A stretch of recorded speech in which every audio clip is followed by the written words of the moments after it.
This is Kate Baconsale. You're listening to Baconsale. Gentlemen, this introduction is going to go long, far beyond the intro music. I know, because I timed it. But I would like to read to you and our listener an excerpt from a book that I own called Uncle John's Slightly Irregular Bathroom Reader. You guys remember the Bathroom Reader? Mm-hmm. Specifically from a section of the book called Not Coming to a Theater Near You, where it presents movie ideas that, quote, will probably never make it to the big screen. Keep in mind, this book was published in 2004. Mm-hmm. After Titanic made $1 billion and won 11 Academy Awards, director James Cameron could make any movie he wanted. And this was the one he wanted to make. Set in the year 2040, Avatar follows a paralyzed war veteran named Josh on a mining expedition to the distant planet of Pandora, where, through a computerized psychic link, he inhabits the body of a purple-skinned, 9-foot-tall, ammonia-breathing Pandoran. Cameron wanted to use the cast of ultra-lifelike computer-animated characters. Plus, most of the special effects needed to render Pandora would have to be invented. Avatar's budget, a staggering $400 million. No studio would fund it, so the movie was scrapped. Good thing. I'm glad no one saw that movie. No one should. Currently the highest-grossing movie of all time. By the way, just to recap, this came out in 2004. I love these bathroom readers. Avatar came out in 2009, and the actual budget was $237 million. Oh, wow. That's cheap by today's standards. Yeah, because the technology was actually there. Finally. I remember, and the reason I bring this up, I know it was a very long intro, and I apologize. I just wanted to get that factoid in there somewhere, and this is the only place it really fit. Was I was reading this book, and I remember reading that being like, ha, ha, ha, that will never be made. What a silly idea. And then all of a sudden, it came out, and now it's huge. And every time I read that passage now, I'm just like, oh, yeah, we could be in the same boat someday with the show today. Oh, I hope so. Mm-hmm. That was the point I was going to make. Yep. Welcome to Baconsale. I'm Joel. I'm Kent. And I'm Zack. And our intros aren't normally that long. They've been pretty long lately. But thank you for listening to our last show, our finals of the 70s Rock Tournament! Guys, I think we might have done it. I think we might have not made everyone mad with our final choice. Wait, did we please everyone with the final four? Not entirely, no. We always do. People usually accept our results without any sort of thing. Yeah, but what I found interesting was that everyone said, everything you did was wrong, but you did it right. Yeah. Yeah. Well, I mean, Spraguito says, let me tell you something about this show. It was the bee's knees, and I really enjoyed it. Oh, so, I mean, that's all of a sudden he's 87 years old. That's all you really need. Yeah, that's it. Tim B. Hunan on Facebook says, "Never had I had so much anxiety listening to your show. I think you guys were spot on with the bracket, except the final band." Having said that, Kent has been demoted from favorite host, and Joel has been promoted as he was the only one to pick correctly on the final two. Huzzah! But really, I love you guys all equally. Thanks for another amazing show. Thank you, Tim. You know, Thank you, Tim. Usually when I edit the show, and we went on so long for those last couple bands. We did. We hemmed and hawed. I usually try to slim that down, but there was so much stress in those 15, 20 minutes. I kept it all in there because I wanted the listener to stress just as much as we did. It was a stressful thing. Yeah. There was also some fun moments, though. We've got to admit them. Oh, yeah. On Instagram, np.turner says, I want to take you by surprise and kiss you on the eyes, Amanda. I want a piece of David. My new favorite misheard lyrics, died laughing. Oh, man. Eye kisses are the best. And then I also got a shout out. My mom texted me and said she liked my intro. So that's good. Oh, you're just reading text from your mom now? Yeah. Well, and I got a text from my brother, who was one of the people I was actually concerned about disappointing. From Spencer. And he said, I'm proud. The 70s bracket turned out right. Oh, okay. All right. Thanks, Spence. Yeah. I have not heard back from my dad yet. I don't know if he's talking to me, but we will find out. I will keep you updated. It's been years. Yeah. But that's not what we're talking about today. What are we talking about today, Zach? Today, we're talking about movies that were supposed to come out, but for whatever reason, didn't. Yeah, this is a weird topic because we're talking about things that don't fully exist. Yeah. Yeah. They may have started to exist. Maybe there are various levels of production, but at the end of the day, we're going to talk about movies that you can't watch. I loved going through this list because these are movies that I feel would be part of the pop culture conversation. Yes. Definitely mentioned on Baconsale and or seen it. And these That's the scale? Yeah, that's the scale. Still gonna have seen it tournament. The Pop Culture World Series, it would have been mentioned on there. These are movies that would have been big deals, but maybe people don't know about because they were stuck in development for over a decade, couldn't get financed. We're going to talk about the reasons.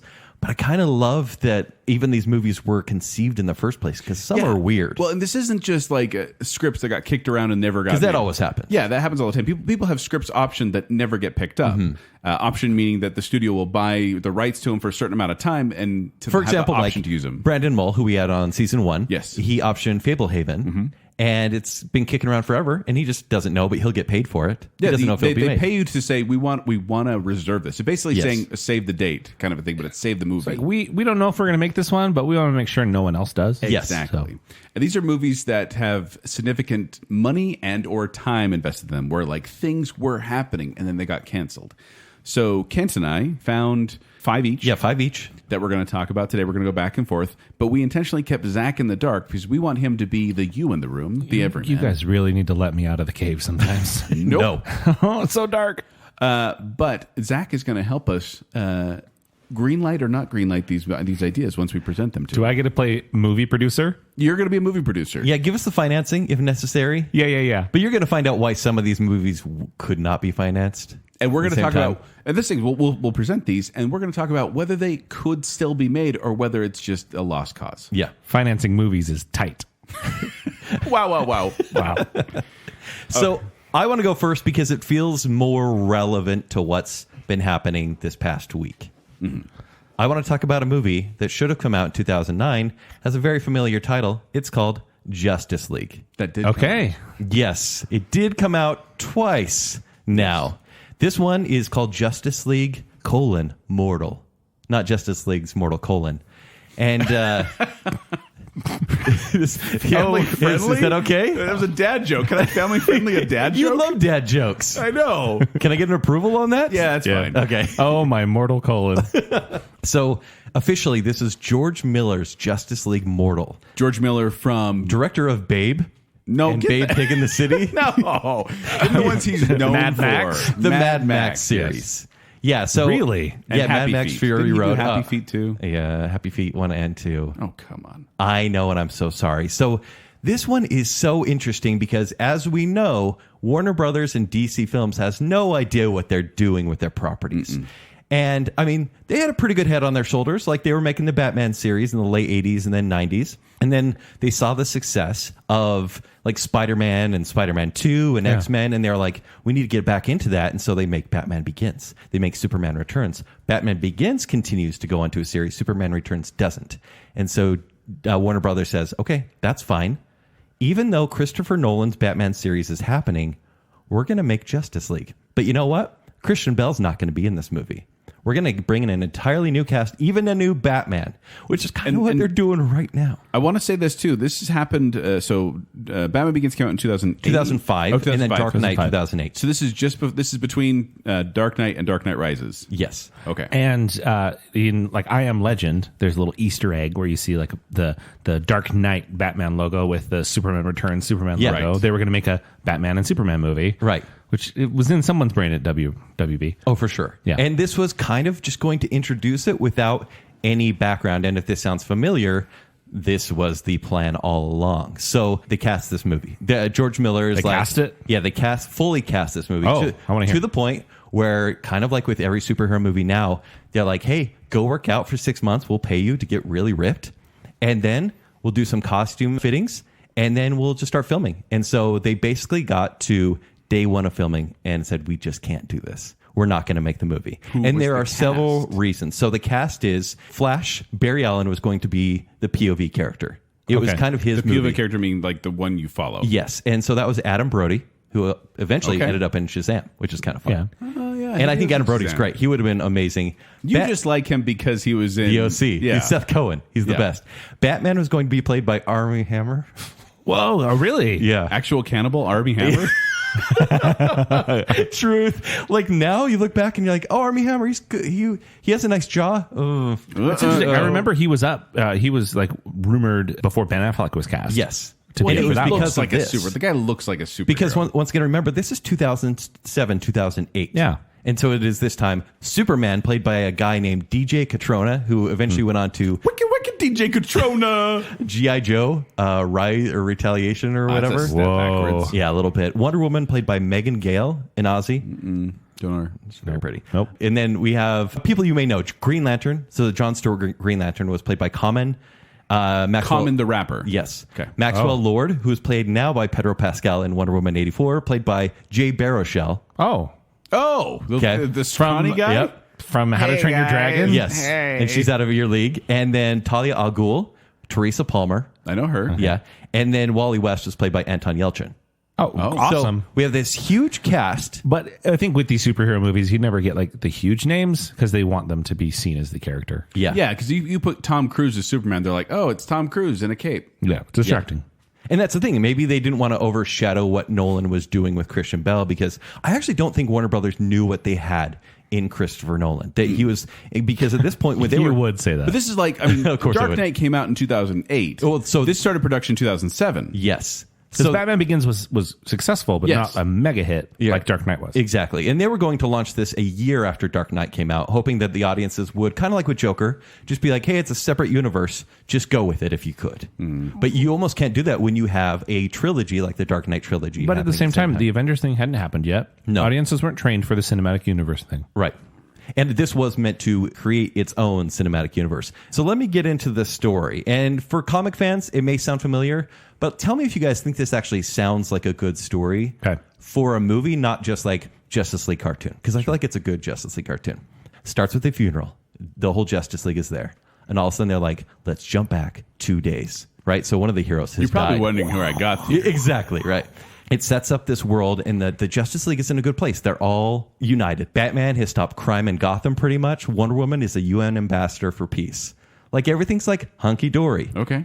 All of a sudden, each of the League members start getting attacked one by one based on their weaknesses. And we've seen this before in Justice League Doom and whatnot. This sounds like almost like the cartoon Justice League. Exactly. Back in the day. The reason they're being attacked this way, and very well, is because Talia al Ghul, who once dated Batman, stole his files that he has on the entire Justice League, and because he has all their weaknesses logged as well. I know. Come on, Apparently- Batman. apparently, like, his software is, it's not very protected. Yeah. He has to have a weakness too, Kent. His weakness is cybersecurity. No, Cybersecurity, His weakness exactly. is women. Oh, Yeah, Want to know my secret identity? his weakness isn't women. that's accurate.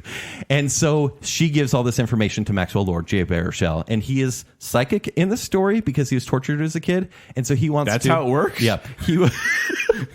He wants to destroy the world, yada, yada, yada. He mind controls Superman. Superman fights the League. Wonder Woman brings Superman back. And then Maxwell Lord, at the end of the movie, I'm going to spoil a movie that's never been made. Yeah, can we do that? Yes. 5, 6, What's 7, 8. our ruling on that, by the way? There's It no will never ruling. be made. Movies that are never made, how do we spoil them? Yeah, I'm going to do it. So Like the Snyder Cut? He's about to be defeated, but he has a doomsday device in him, which is basically just a giant world-ending bomb. Maxwell Lord does. And so the Flash runs him into the Speed Force. They both disappear and die. And then it jumps back to the funeral, which is Barry Allen's funeral. Oh, wow. And the Justice Oh. League gets a new Flash with Wally West. And that is how the movie ends. And that was meant to kickstart this universe. So let me tell you where the movie was and why, like, how close it was. Like, Weta Workshop, who's done Lord of the Rings. Amazing. They already created the props and the sets. So they were there. Costumes were made. Warner Brothers approved the script. They were all ready to film, but there were 3 reasons it wasn't made. First one, $300 million budget. Yeah, budget. $300 million. That seems like nothing these days. You're right. But this isn't a guarantee at this time. Right. Because Dark Knight was not a guarantee. No. And so at the same time, the writer's strike happened. Also, they were going to film in Australia for the tax break, but the Aussies were like, hey, you don't have enough Australians in your movie. We won't give you the tax breaks unless you hire more I don't Australians. think you said, hey, I think you Yeah. said, oi. Oi. Oi. Ta. And then third, Dark Knight released, and they're like, oh, people really like that. We don't want another Batman. Right. And they just said, we got to stop this. It's going to cost way too much money. George Miller said, fine, I can walk away. I'm not personally invested. I didn't write the script. And the movie never happened. Even though all the cast has been in their costumes. They were eating they were eating skinless chicken breasts and steamed Totally. broccoli and Yeah. working out every day. Wouldn't you like WB to just pay you to get fit and then like not make the movie? Oh, all day. But then I have to work out. So that is the background. That is the story for Justice League Mortal. Do you guys Okay. have any questions? No, I mean, it's again. Do you interesting. think it would've worked when you think about if the it came time out? frame? Yeah, I do, because I don't think we knew what the formula was. Unfortunately, for better or worse, Marvel set the formula for what these like type of movies would be. if we just out of nowhere at any point before 2012 got a movie with a bunch of heroes in it, we all Even would if it's like Martian Manhunter and Aquaman at that we point. all would have gone to see it. Okay. We all would have probably thought it was at least okay, and it would have made a bunch of money for them. But here's the problem. It can't be made because the timeline has now been altered and Justice League has been created multiple times. Yes. So unless we're, I don't know, 20 years down the road, 10 years down the road, it's not going to happen. And George Miller's definitely not going to be doing it. No. I think this one's DOA.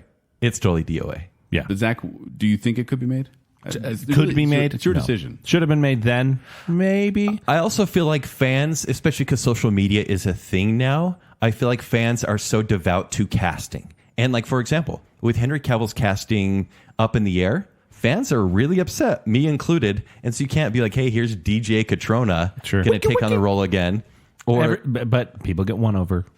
They People do. always so get like won all of a over. sudden you get Robert Pattinson. They're like, oh, yeah, make it. Oh, he's going to be the worst. But that's wow, the he problem. actually looks really good. I wish studios had more nerves of steel. Sure. Because you get the blowback of like, why are you casting this person? That'd be terrible. If they would have listened back in the days to like Michael Keaton or even Heath Ledger, Michael Keaton, Heath Ledger, Ben they might have Affleck. recast them. Yeah. And I'm like, no, that worked. It really did.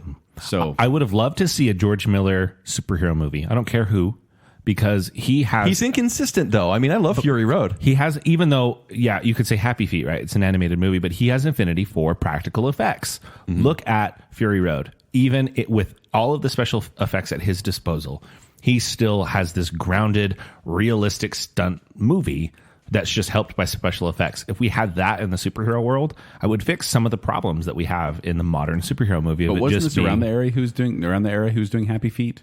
I mean, he wouldn't have done it like that. I can't imagine. He But would have. It would have had talking penguins doing Elvis impersonations. as we've learned, Justice League, not always a great idea. So unfortunately, not.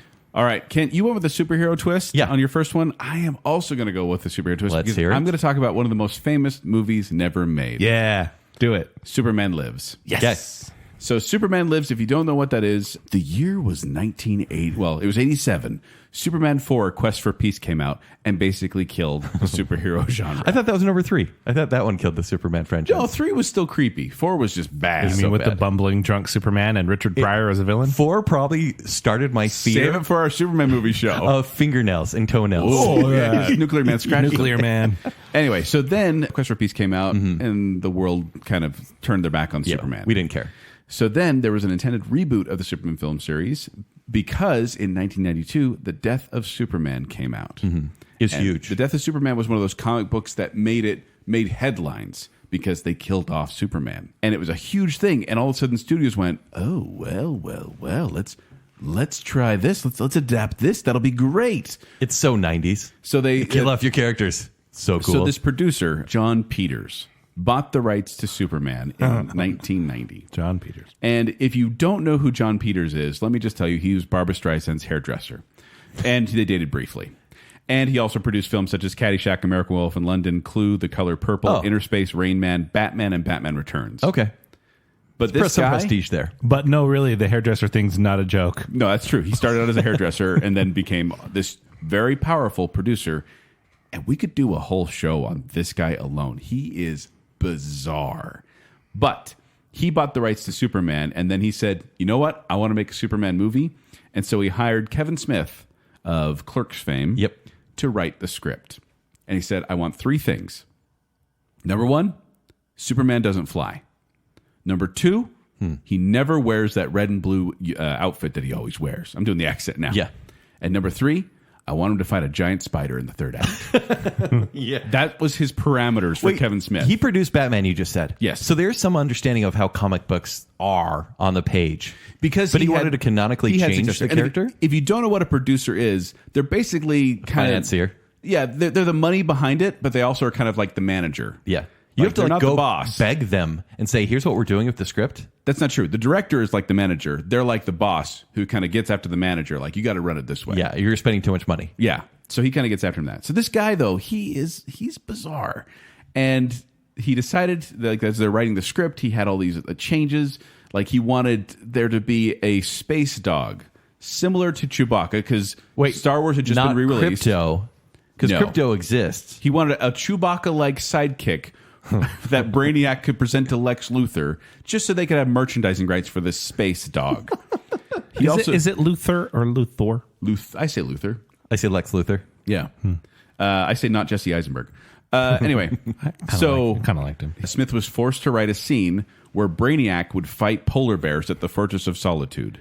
I mean, they got to be there. I get it. He's like a robot overlord, though. Why would he be fighting polar bears? Doesn't matter. Also put a giant spider in, like I said. Yeah. Oh, by the way, he didn't get the giant spiders in this movie, obviously. but he did get it. He did end up producing Wild Wild West, Yeah. which featured in the third act a giant mechanical spider.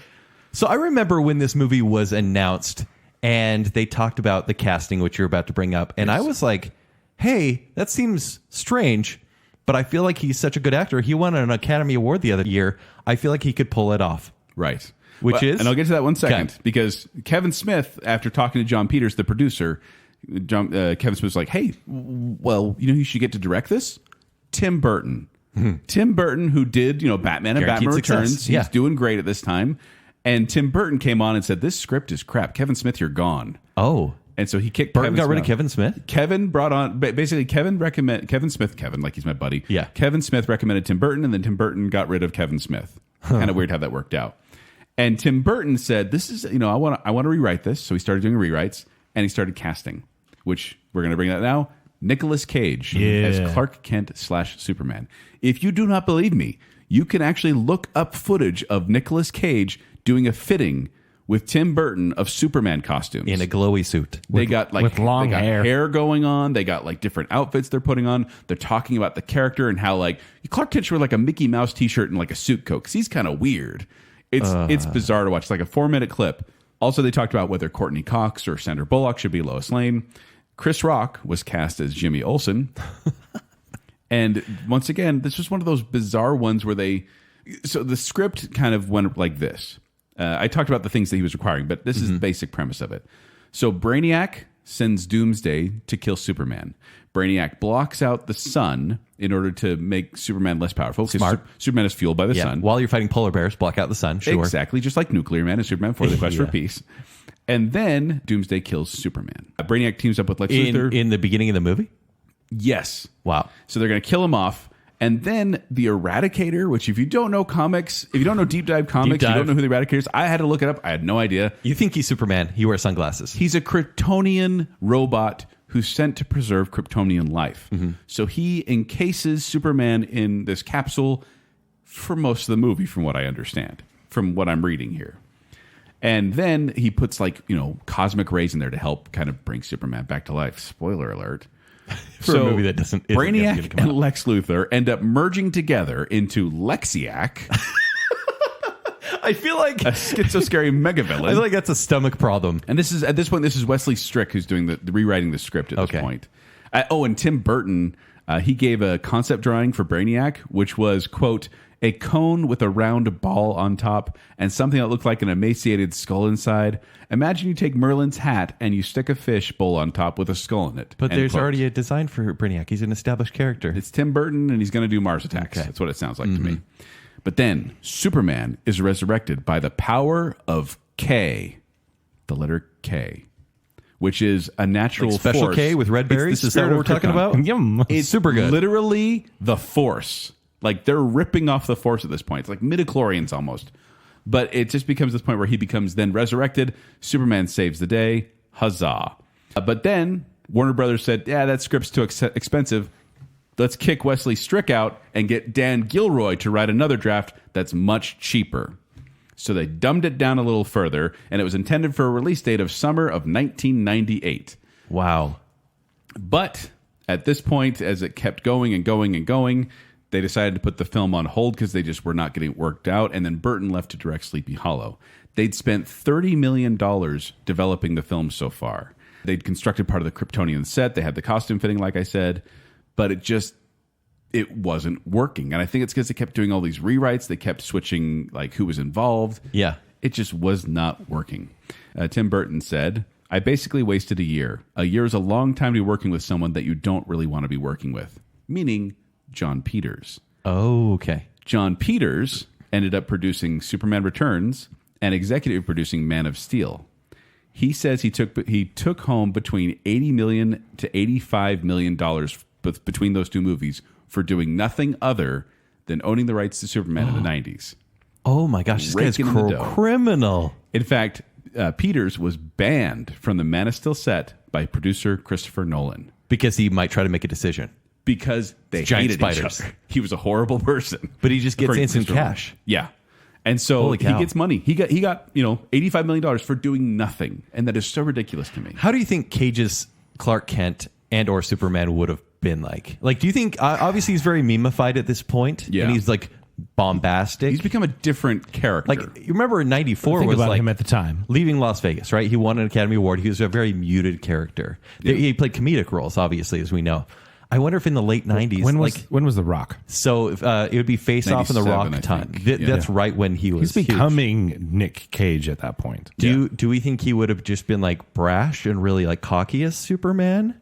I think he would have done the whole, hello, I'm Superman type voice. And then when he's Clark Kent, he would have done like the Nicolas Cage little kind of. That would have worked jittery okay. guy. I feel like his Clark Kent would have worked okay. No, his Superman would have been when he's in National Treasure and talking like with reverence about the Declaration of Independence. That's how he Which would works be for as me. Superman. Yeah. Yeah. Which would have been fine. But, Zach, are you going to greenlight a Nicolas Cage driven Superman The movie? meme in me wants to say yes, right? Like that sounds like there would be, A Superman who doesn't Gift fly, City, doesn't you wear know. his outfit, and fights a giant spider. honestly, just the pictures alone make me happy. So they're either finished. I think they're finished on a documentary. I feel like it's out. The Yeah, Death it's out. of It came Superman out in Lives. 2015. Okay. The Death of Superman Lives, quote, what happened. Mm-hmm. And so, yeah, it came out. You can watch the whole story. You can get a bunch of behind-the-scenes stuff online, too. There's tons of YouTube videos about this. I think we're at a point in comic book movies where, I mean, even in Teen Titans Go, Nicolas Cage portrayed Superman with the voice. Yeah. Which is like a nice little reference. Yeah. I think we're at a point now with the multiverse that we're going to see for the next 2 years.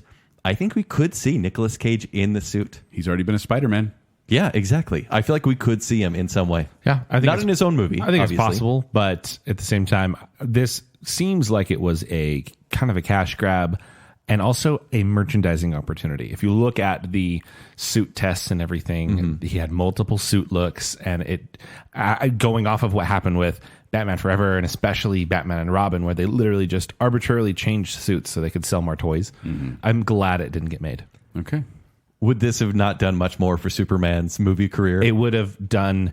It would have Damage. done more to damage the overall, Because superhero clearly movie. they didn't care about the character. No, this would have muddied the waters of Superman. It's clearly a beloved character, but also just comic book movies in general. In my own humble opinion, I feel like John Peters dug a hole so deep that Tim Burton was trying to dig his way out of it, but just couldn't get out in time. A Tim Burton looking Superman. That's strange to me. But he did Batman. Oh, no, but he's kind of perfect for Batman. Yeah. Like you look at the sets of Gotham, whether they're just paintings or not, Right. it works. It's gothic. And that's the thing is, Tim Burton, I'm a fan of a lot of his work. Yeah. But Superman seems like an odd fit for him. So I don't think so on that one. So Superman Lives with Nick Cage. As fun as it sounds, I'm going to say no on that one. All right. What do you got, Kent? So my next one, I'm going to go a little bit faster on this one because there's less details, but it's the movie I want to see more than any other on my list. Okay. And it's Guillermo del Toro's. You say Guillermo del Toro. That's way easier to say. Nason X. At the mountains.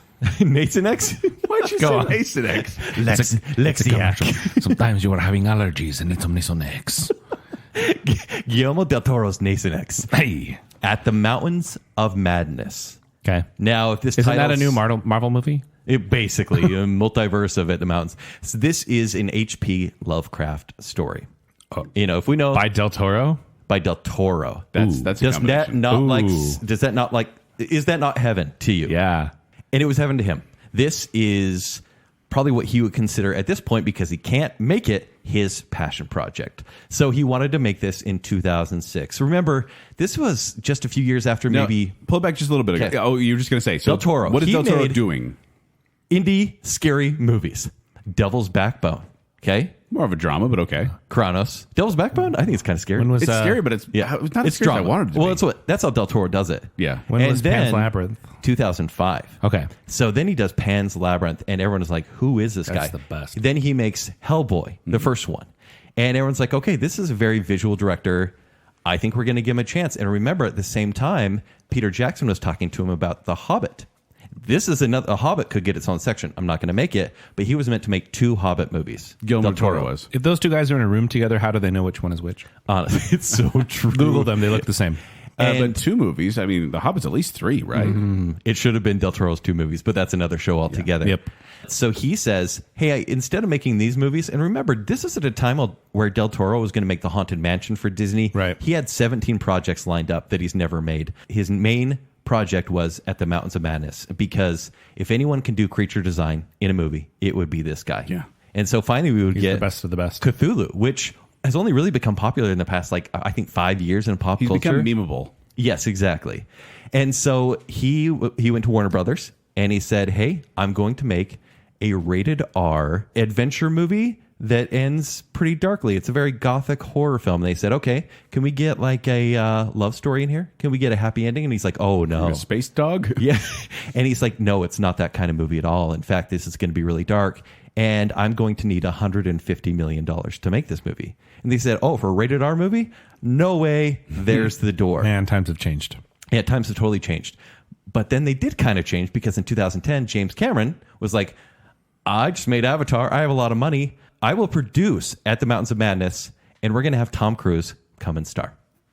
Tom Cruise in an H.P. Lovecraft movie directed by Guillermo del Toro. Doesn't really seem like it would fit. Although Tom Produced Cruise, by James Cameron. yes. Although It Tom would Cruise make has pulled money. off a lot of stuff. Yeah. You know, albeit not a lot of people didn't like his work in The Mummy, which Universal Right. tried to launch that with the Dark Universe. He's not bad in that movie. I think so as well. Yeah.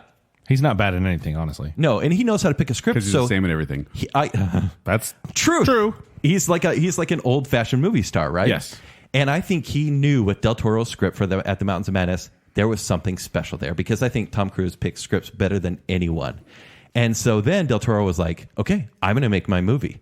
And so once again, he goes to studios, and the studio's like, you can make your movie, has to be PG-13. And he's like, nope. So he went to like 3 other studios. And this is like Warner Brothers, Legendary at the time. I think Disney talked to him at one point, and he's just like, no, this is my thing. It needs to be rated R, and it needs to be kind of dark. And they kind of kept delaying him. And he's like, okay, I still have the star lined up. I still have Cameron's money. I can do this. And then he saw Prometheus. And once again, so I'm going to pause there, because I'm going to get into the story of Why At are the you Mountains of bringing up Madness. Prometheus? Because it affects this movie in a small way. And it's, I think, in a way that no one would ever notice. But let me give you the longer IMDb synopsis for At the Mountains of Madness. Okay. So it details the events of a disastrous expedition to Antarctica in September 1930, and what is found there by a group of explorers led by the narrator, Dr. William Dyer, that would be Tom Cruise, of Miskatonic University. Throughout the story, Dyer details a series of previously untold events in the hope of deterring another group of explorers who wish to return to Antarctica. Sounds like The Thing. It's very much like The Thing in many ways, because there's some horrific body horror in the story. These events include the discovery of an ancient civilization older than the human race. That's where Prometheus kind of comes in. And the realization of Earth's past told through various sculptures and murals. And it truly is a madness story. H.P. Lovecraft, he's not good at like describing characters and making them very like humanistic, but he creates larger than life, ungodly horror that you can't really describe somehow, but he does it well. And I think that's what this movie would have been. It's like horror that you can't really show on screen, and you can't show like Cthulhu and be like, be scared. It needs to be psychological horror. Okay. And that's what he's going for here, and no studio wanted to touch it. And then when he saw Prometheus, he said, oh, the ending of that was really similar to the ending of my movie. And I think that has to do with the engineers in it. And he said, I'm out. I can't make this movie anymore. Maybe not realizing that Prometheus wouldn't really make an impact in pop culture. No. Well, Except for the people there's a sour taste. there's a Prometheus school of running away from things. People make Oh, fun yeah, of. I know. I think Del Toro's smart enough to stay away from that. Yeah. But I think Del Toro would still make this movie. In fact, he wears a ring, and it is for this fake Miskatonic University. And he says, this is the ring, and he wears it every day. This is the one that appears in the novella. And I'm going to wear this until I make the movie. They may bury me with it, knowing this movie may never be made the way he wants it to be made, and he won't make it unless it's how he wants it to be made. Just make it, man. Take Cameron's money and run. Honestly, there have been directors like Mel Gibson, for example. Love him or hate him, he took his money and made one of the biggest R-rated movies of all time with The Passion. And he got all the money back, maybe there is a huge risk with the Mountains of Madness. But I feel like with the slow burn horror movement that we've seen in the past 5 years, I think it's the appropriate time for this. I think this could be made. Yes. Prediction. Yes. I think Guillermo del Toro is going to start making it. Okay. And he's going to pass away. And Peter Jackson's going to pick up the torch. Oh, no. And carry it for him to the end. And make 9 movies? Yeah. No, I feel like if we were going to make this today, and Zach, I'm pushing this towards you. Yeah. HBO series with full financing. Yeah. This needs to be dark. This would be their Game of Thrones replacement. And this would not be sex and nudity content because this is not the kind of story that was written back then. There would be a lot of vulgarity for sure. Yeah. There would be a lot of blood. And I feel like this could easily be made without Tom Cruise today. Yeah. I do picture more of a character actor in the role. And I feel like this could easily be made. Yeah, I actually agree with you. Greenlit as a limited series. Yes. Yeah. Okay. The year was 1988. Beetlejuice was a huge success. That's right. I'm going back to Tim Burton because in 1990, Burton hired a writer named Jonathan Gems to write a sequel to Beetlejuice called Beetlejuice Goes Hawaiian. I hate it. I hate goes anything. It's such an earnest thing to do. Gems is a screenwriter mostly known for his work on Mars Attacks. Good job, dude. But Tim thought it would be funny to match the surfing backdrop, like the beach type movie, with German expressionism, because that's what people want. And I think Burton could pull it off. Well, the thing is, he did Halloween and Christmas together, and it worked out well. And Burton could do it. But Beetlejuice Goes Hawaiian? If you don't know the story of Beetlejuice, I'm just going to bring it back real quick. This couple, Adam and Barbara, die and then try to figure out the afterlife because it's this weird place. And this character, Beetlejuice, comes in and just kind of messes things up. And then gets sent He's definitely back not to a the hero afterlife. character. No, he's an anti-hero, Yeah. definitely. But it's just one of the things where his story is done. But in this story, here's how it goes. The Dietz family, by the way, were the people that moved into Adam and Barbara's house after they'd passed away. So they're humans living with these ghosts all around them. So the Dietz family moves to Hawaii, where Charles is developing a resort. They soon discover that his company is building on the burial ground of an ancient Hawaiian kahuna. The spirit comes back to the afterlife to cause trouble, and then Beetlejuice becomes a hero by winning a surf contest with magic. Does this sound like a Brady Bunch episode? Because I feel like it sounds like a Brady Bunch sure episode. An does. episode of Batman, the original series. But here's the thing. Michael Keaton and Winona Ryder, who were in the original Beetlejuice film, agreed to do the film as long as Tim Burton was directing. Because they just believed that he could pull it off. Yes. So was he slated to direct? He was, but as it kept stretching out longer and longer, all of a sudden Batman Returns started popping up, and both Michael Keaton and Tim Burton got distracted with that. So they pulled away from the project. Heavens. Then, in August 1993, producer David Geffen hired a writer for a rewrite, and Warner Brothers actually approached Kevin Smith in 1996 to say, hey, can you write this Beetlejuice Because he was script? like an indie it boy in the mid-90s. And he said, no, I'm sorry, I'm working on Superman Lives. So, bringing that back. Wait, so how many years after the original was this going to come out? Or like how long in development was it? Well, Like 88 10 was years? when Beetlejuice came out, and now we're at 1993. They're calling for a rewrite. Okay. And then in 96, they asked Kevin Smith for another rewrite. And then in 97, the writer, Jonathan Gems, the original writer, said it'll likely never get made. You couldn't do it. They're getting too old for the role. Okay. But then, in September 2011, Warner Brothers hired Seth Grahame-Smith, who worked with Tim Burton on Dark Shadows. And he does Pride and Abraham Prejudice and Lincoln. Zombies. Yeah, he worked on Abraham Lincoln Vampire Hunter. They said, we want you to write a sequel to Beetlejuice. Whether it be Beetlejuice Goes Hawaiian or not, they're trying to get a sequel made. And then in November 2013, Winona Ryder hinted at a possible return by saying, I'm kind of sworn to secrecy, but it sounds like it might be happening. She's like, I don't really have a job right now, so I hope I can get one. Stranger Things is a before couple Stranger years Things. away. Yeah, it's still away. And in 2015, so keep in mind, I'm jumping through time, but we started at 80. We started at 90, and we're already in 2015. Graham Smith, the writer, told Entertainment Weekly that the script was finished and that he and Burton intended to start filming Beetlejuice 2 by the end of the year, and that Keaton and Ryder were both on board. But just Beetlejuice 2, maybe not Hawaiian. They not didn't Hawaiian, say. but they were getting Beetlejuice 2. In 2015, Winona Ryder confirmed that she would be reprising her role as Lydia Dietz in the sequel. And she would be like a mom at this point, right? I guess, but this is 2015. And then in 2016, Burton said, yeah, there's nothing concrete yet. Oh. But then in 2019, Oh, my heart. Warner Brothers stated the sequel has been shelved. Okay. So after That's all a nice that way of run, saying never. It's one of those ones that it looks like it got kicked around the block so many times, and it may not even be Beetlejuice Goes Hawaiian anymore, but it's been shelved again, and who knows if we'll ever see a Beetlejuice sequel. But Tim Burton has said there will never be another Beetlejuice but Michael Keaton, which I'm glad. Yeah, I was He going to could say, still play the role. seems like totally there would could. be a reboot there, but I'm glad they wouldn't go. It's one of the weirdest things when you watch Beetlejuice and Batman. They came out a year apart, and it seems like two totally different people. Yeah. So Beetlejuice Goes Hawaiian, Zach. Aloha or aloha? Heck no. Not at all. For so many reasons. Well, wouldn't you? Let's say they came out with a good be offended script. by it? Yeah, probably. What if there's a good script? Like, do you think he could pull it off? Like, would this be because the musical has made Beetlejuice popular again? Yeah, and the script is not why I like that show either. That has far too much Lydia in it, but that's for another show. That's because if you get too much Beetlejuice, people are like, that's not Michael Keaton. Right. As far as Beetlejuice 2 goes, that's not a horrible idea, especially with Burton and Keaton. If they I have don't a even need solid Winona idea. Ryder. I just need the actual Beetlejuice. If they have a solid idea. The problem is they keep making sequels just to make sequels. Like, oh, nostalgia. Okay. There's no reason for it. Beetlejuice origin story. Would you No. guys want to see that? No.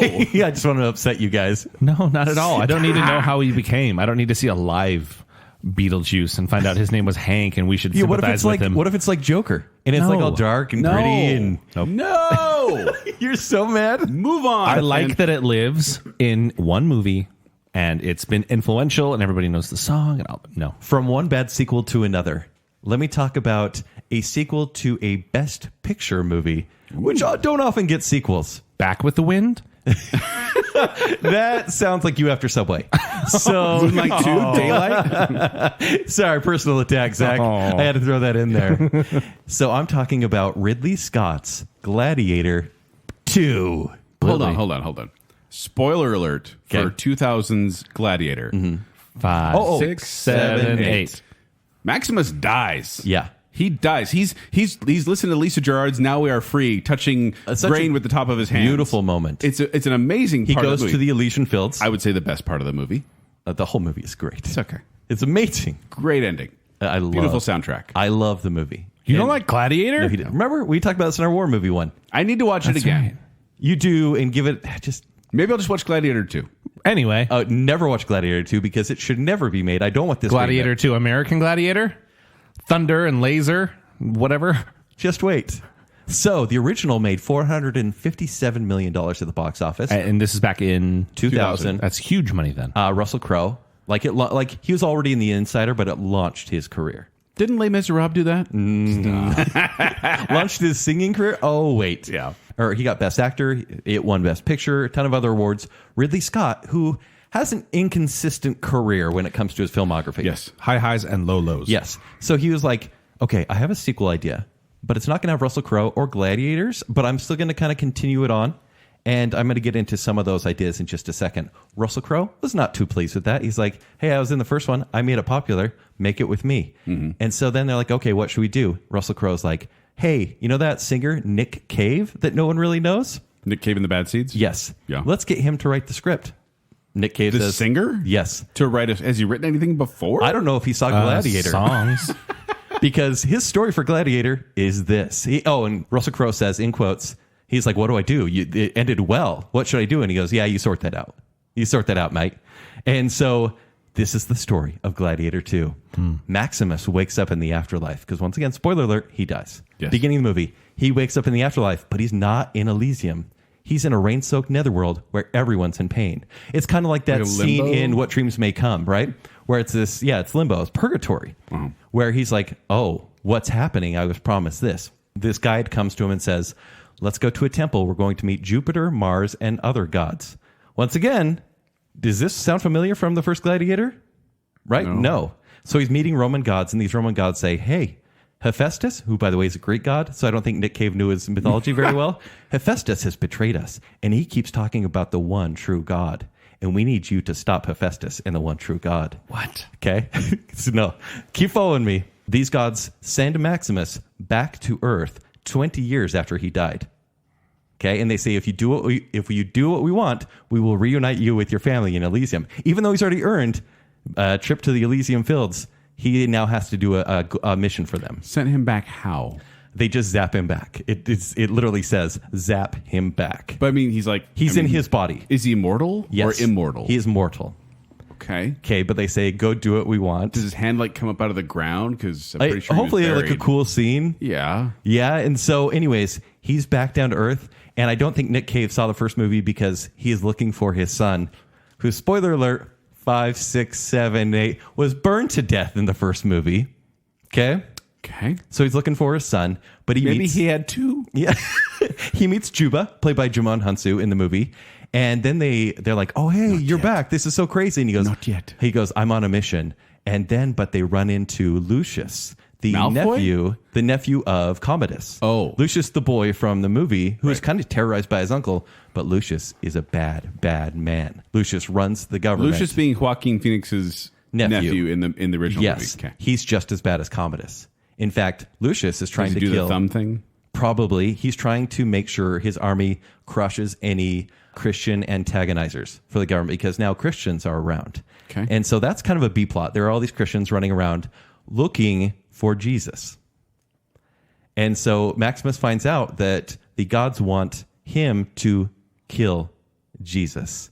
And then he will be able to get back to his family. What? I know. Just wait. There's more? There's more. And so he refuses. And so he and Juba join these Christian antagonizers, this rebellion, and they fight against the Roman army. And it seems like everything's going to go well. But because he chose war instead of what the gods wanted, all of a sudden the movie flashes him throughout time. World War I, World War II, Korea, Vietnam, all Desert Storm. You see Maximus, kind of like the intro scene in Origins Wolverine. Yeah. Exactly that. He's fighting in every war because he chose war. He will eternally be in war, and he has cursed the earth to war forever. And that is how the movie ends. Well, that's the best comedy I've seen in years. Russell Crowe, after reading this, said, "Don't like it, Mike. Don't like it." And so they fired Nick Cave, and Ridley Scott's like, "Okay, well, I just won't think about the movie for a while." And they let it go. And only 3 years ago, some producers said, "Hey, Ridley Scott, do you want to make a TV show for Gladiator 2?" He says, "As long as you don't make that original concept, yeah, I'm down." So they may, this was 3 years ago, they may have, I bet it will never happen, they may eventually do a Lucius story where he's a good leader of the government inspired by Maximus. But that story, I almost kind of want to see it because it sounds like it would ruin the entire legacy of the original movie. Right. Because it's a time-traveling war movie where Maximus is sent by multiple gods to kill Jesus. That's wow. Yeah. Assassin's Creed. Oh, Almost. yeah. A kind of video game Assassin's Creed. series. A little bit. But with Maximus Decimus Meridius. Yeah, no. Hardcore no on That's that a hardcore one. no. I think an idea of a Gladiator, almost a series, where it's an anthology series where you do that could work. See different time periods and you know, you have some sort of link. You know, that would be cool. But that movie sounds awful. I'd only watch it if they make the title Gladiator 2 Madiator. Because now he's Electric Boogaloo. Madiator? It has to be Madiator. Because he's not glad anymore. Maximus ain't glad no more. That's a tagline. Wow. I'm making this up, guys. Yeah. I'm writing it. Just pay me. Okay. Mm-hmm. Okay. What do you got, Joel? My turn? Yours third. The year was 1977. Close Encounters of the Third Kind was an unexpected success, and Columbia Pictures had become enthusiastic about the idea of a sequel to Close Encounters. But Steven Spielberg didn't want to do a sequel. But he was above that at that time? Well, he kind of saw what happened with Jaws when they made a sequel without his involvement. That's true. So he was like, I don't want to make a sequel, but I also don't want to be involved. Or don't want to not be involved. Yeah. And so he started kind of working with an idea of just another alien type movie called Watch the Skies. That's creepy enough. Yeah. And that's the thing is, it's there's actually an old sci-fi movie, very classic one, where it's like, keep watching the skies and things like that. But here's the premise. 11 malicious extraterrestrial scientists try to communicate with chickens, cows, and other livestock in an attempt to discover which of Earth's animal species are sentient before turning their unwelcome attentions on a human family and dissecting farm animals. So it's basically the story of a family holed up in a house with aliens trying to attack them. Science. Kind of, yes. Okay. Kind of like that. Like just Before that it's last time. scene. Yeah. Right. This is actually based on the Kelly Hopkinsville encounter, which, if you don't know that, is a very interesting story about a family in Kentucky that claimed they were like terrorized by aliens for like 4 hours, and they were shooting guns out the window and all that. Sounds about right. Yeah. A lot of moonshine involved. Anyway, so I mean, this is something where he starts working on the script. NASA announced that Steven Spielberg had paid to reserve cargo space on the 1980 inaugural space shuttle flight, so he could film the Earth and the Moon for part of his footage. That's kind of cool. He wanted Early to get B-roll. He wanted to get Lawrence Kasdan to flesh out the script, his idea, but he was too busy with Empire Strikes Back at the time. So then he turned his eye to John Sayles, who wrote Piranha, which Spielberg actually enjoyed. It was a Jaws ripoff, but he liked it. And so Sayles started to write this script of Watch the Skies, and he named one of the aliens Scar. That sounds scary. He's a scary alien. He also had Squirt and Buddy. Are those alien names as well? Yes. And Buddy was actually like Scar and Squirt are kind of, he narrowed it down to 5 aliens from 11. They sound like high school like bro names. But there's Scar, Squirt, and Buddy. And Buddy was actually the kind alien of the group. Makes sense. Who ends up befriending the family's autistic son. Okay. So he's kind of the friend one. The film starts with Scar killing farm animals by touching them with a long, bony finger that had an eerie light on it. And ended with Buddy at the end, marooned on Earth because his jerk brothers flew away, and he's cowering under the shadow of approaching hawks. So this nice alien ends up getting it in the end. Not a very happy movie. Mm-hmm. And honestly, there were some differences between Steven Spielberg and the writer Sayles, and they ended up parting ways. But he's like, I want to do something with the idea. And then he thought about who's going to direct this. And so he thought about Tobe Hooper, who'd done Texas Chainsaw Massacre at this point. And he said, maybe he can direct it. And then he said, I want to do this scary movie. I need a creature guy. I'm going to hire Rick Baker. Perfect. Who did, he was currently working on American Werewolf in London. He's this great special effects guy. Mm-hmm. And so he built this working prototype, cost $70,000 of this alien. You can go out and you can see it online if you look up Rick Baker, Watch the Skies, Alien, or something like that. And then he did models and animatronics. In fact, he ended up spending about $700,000 on all this he was working on. And then Spielberg decided to go a different direction. He was actually scheduled to begin shooting after he was done with Raiders of the Lost Ark. But as he's sitting there doing Raiders of the Lost Ark and he's killing Nazis and blowing up stuff and this very high energy type thing. Right. Steven Spielberg said to himself, I've got to get back to tranquility, or at least the spirituality of Close Encounters. And he was reading the script to Harrison Ford's girlfriend at the time, Melissa Matheson, who ended up marrying Harrison Ford, actually. And he's reading the script, and she was like, no, I really like Buddy. I really like the nice alien. The one that gets eaten by hawks. Yes. Yes. Wait a minute. And so Watch the Skies became Night Skies, which became E.T. So because of this, he started writing the story about this nice alien who befriends a boy. Oh, this is why it sounded familiar. Yeah, right? Because it's like the glowing finger, right? Yeah. All these elements start coming together. So Watch the Skies, Night Skies, whatever you want to call it. It's called both of them. It's kind of got tossed aside. Yeah, makes sense. And for a they better said, movie. we're going to make extraterrestrial about this really nice alien. But the executives, the leader of Columbia, was not happy and did not want to make, quote, a wimpy Disney movie. Even though the movie made so much money. So then Universal Studios, an executive at Universal Studios, bought the project from Columbia and gave them $1 million. Said, we'll just take that. Oh, okay. And then they said, but you can also retain 5% of the profits that we end up making. So the studio says that I think we made more that year on that picture than we did on any of our actual films. Because one of the highest box office earners at the time, right? Yes. And not only was E.T. kind of spawned off of this, but if you notice, I talked about Tobe Hooper and a family being terrorized, which leads you to Poltergeist. Exactly. Also, the creatures were they described them as kind of gremlin-like, which, of course, leads to Gremlins. And in fact, in Gremlins, you can see, and there's the thing where there's one innocent gremlin, one, Gizmo, but then you have all the evil ones around him. Oh, Spike instead of Scar? Yeah. You see these kind of little fingerprints there. And in fact, you can see in the movie Gremlins, you can see a marquee that one of the movies playing at the theater is Watch the Skies. What? Yeah, there you go. Okay. Zach pulled up a picture of it right now. But wait, there's more. Because this also, after E.T. came out and was such a huge hit, and this is all tied in, You got to make a sequel, right? they started making the sequel E.T. 2. So we had pre-T, and now this is E2. I hate it. I'm coming up with titles right on the Pre-T. spot. Pay me, guys. Pre-T was such an awkward time in my life. Man, this is so much information. No, it's good. It's good. Yeah. Feed us. So ET2 features a group of evil aliens who have red eyes and razor sharp teeth and yellow heart lights, and they are at war with ET's people. And they hear the signal coming from Earth, so they come to Earth, but ET's already gone. And this is years after he'd been there, because, light, space, travel, whatever. Yeah, sure. Yeah. They land there, and Elliot and Gertie are like, oh, ET's back, running up to the ship. And then these monsters come out, kidnap them, interrogate them, and when you say interrogate, them. Okay, that's what I wanted to know. They torture children, including... You said years had passed, though, right? So they're like 13? Yeah, so it's okay. It's a statute there. Like when they say they torture Gertie, you can't do that. You can read the treatment, and the treatment's just like a shortened version of the script. It's out there in PDF form. You can go read this, and it's horrifying because they literally torture Elliot as he's screaming in pain for ET until he passes out, and they carry his limp body and put it back in these cages made of light that they have there. And then ET shows up in the last 15 minutes, saves them, and then flies away again. That's it? That's the movie, ET 2, kids. Wait. So it's not even like an adventure. It's not a journey.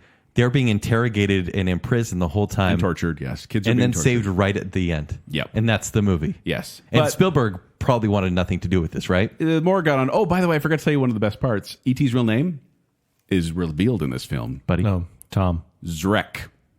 Zrek.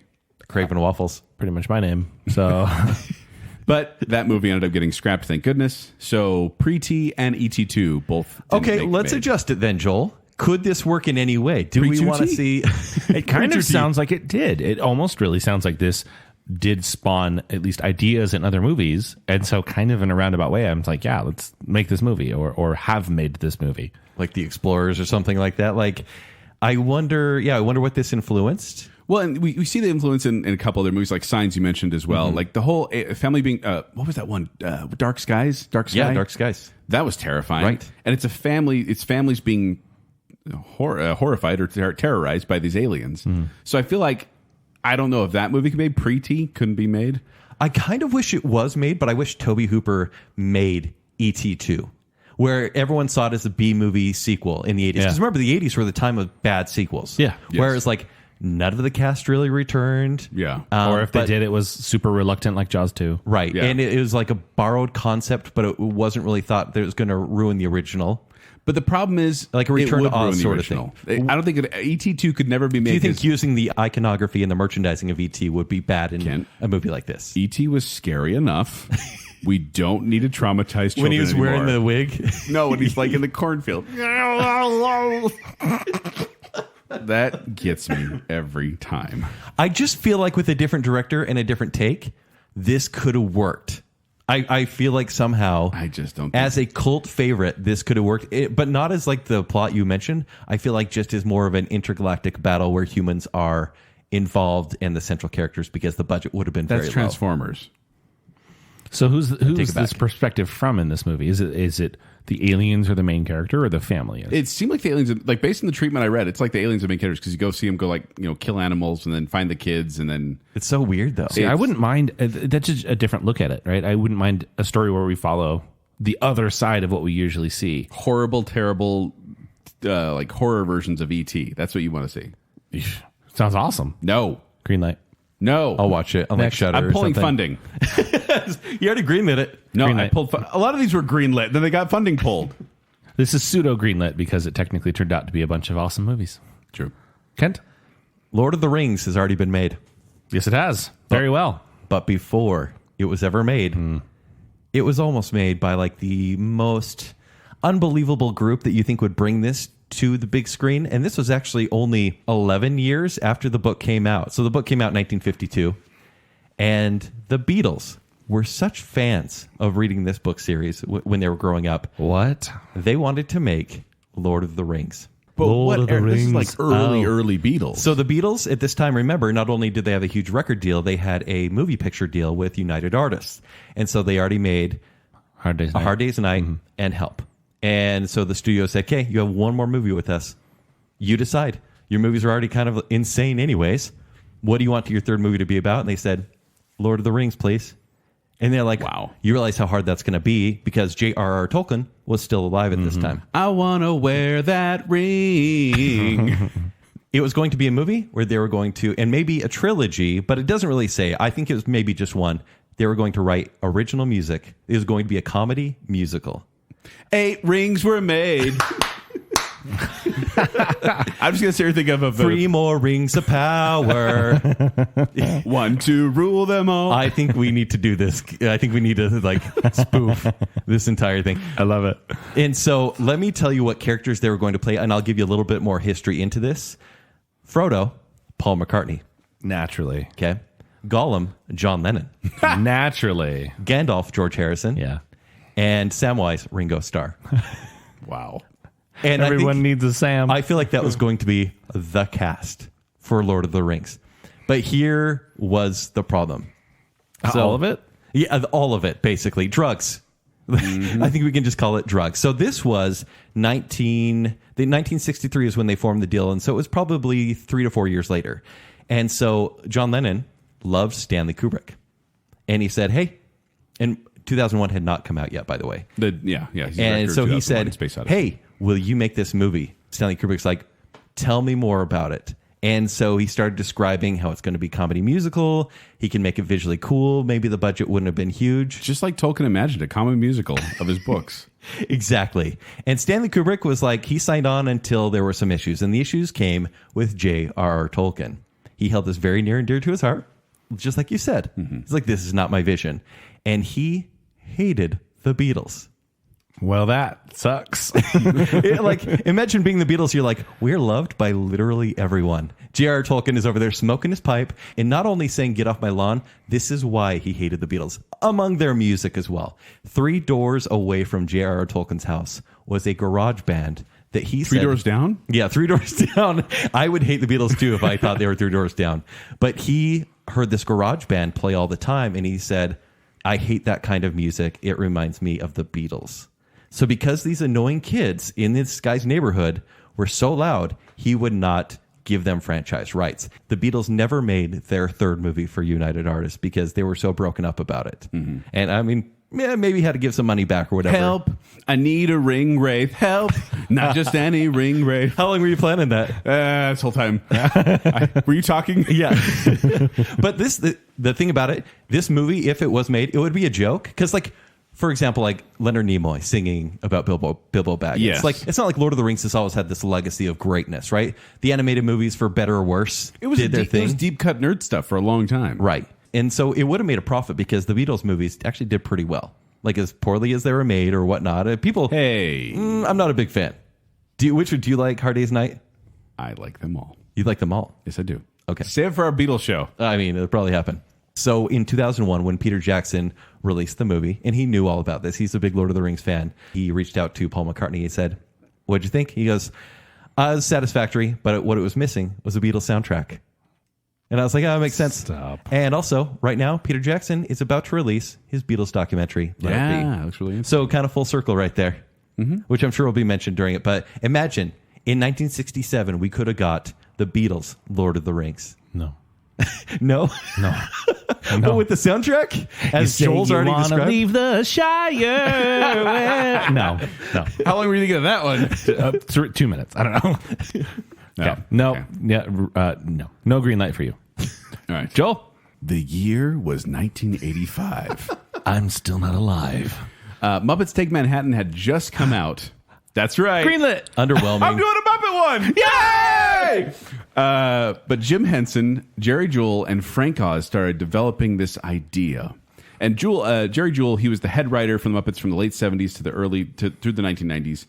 But he talked about how they had this idea for a movie because after the Muppets Take Manhattan, Jim Henson had said if they made another Muppet movie at that time, it would have to be an inexpensive one because Muppets Take Manhattan wasn't the huge success they wanted it to be. Okay.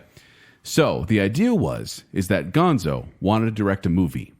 And then Kermit was a little too busy, so he says, yeah, go ahead, do whatever. I can't take the responsibilities for it, so you just do whatever you want. And so he gave Gonzo a budget. And then Gonzo writes this horrible plot about something being stolen and there's going to be a chase around the world. But here's the gimmick of the movie, because the movie is called The Cheapest Muppet Movie Ever Made. That's the meta title. That's the It title. actually works for the Muppets, though, based on how their first movie was kind of shown. Yeah. Right? It's a movie about a movie. Right. And this one, the whole point was they were going to, Gonzo was going to blow half the movie's budget on the opening titles. So it starts Very off Gonzo with thing to these do. amazing sequences and special effects and everything happening like that.